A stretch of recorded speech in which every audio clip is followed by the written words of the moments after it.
Hi folks, a lot of people tend to come to me with tight hips or with other issues, and it's a result of having tight hips. And down to our modern day lifestyles where we're sat at desks or maybe driving for long periods of time, those hips tend to tighten up, those muscles tend to get short.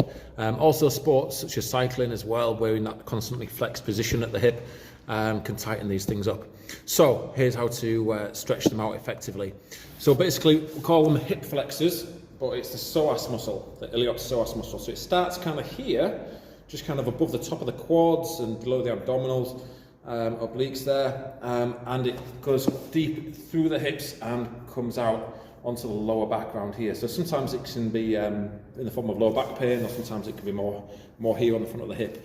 Either way, we need to lengthen that out. So this stretch is also called the couch stretch because it's great to do at home off the edge of the couch or sofa. So we want to take one foot, place it toes down just on the edge of the sofa, or in this case a weights bench. All right, and bring your other leg forwards.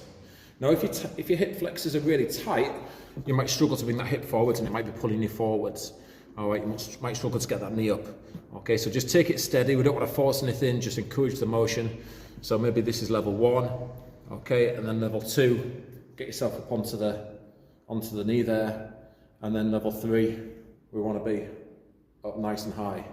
All right, so I've got my knee pretty much under my ankle. So if I was doing this on the sofa, my shin would want to be right up against the edge of the sofa. If you want to take this one further, you can do it against the wall and have your back foot right the way up against the wall and your knee against the skating board. But again, just for starters, find your level and spend some time in it in that position. So ideally a minute. So maybe stick the telly on or go on your phone or something to take your mind off the discomfort of that stretch, and that'll help the muscles relax into it as well. Obviously using your out breaths to help the muscles relax, and obviously do it on each leg.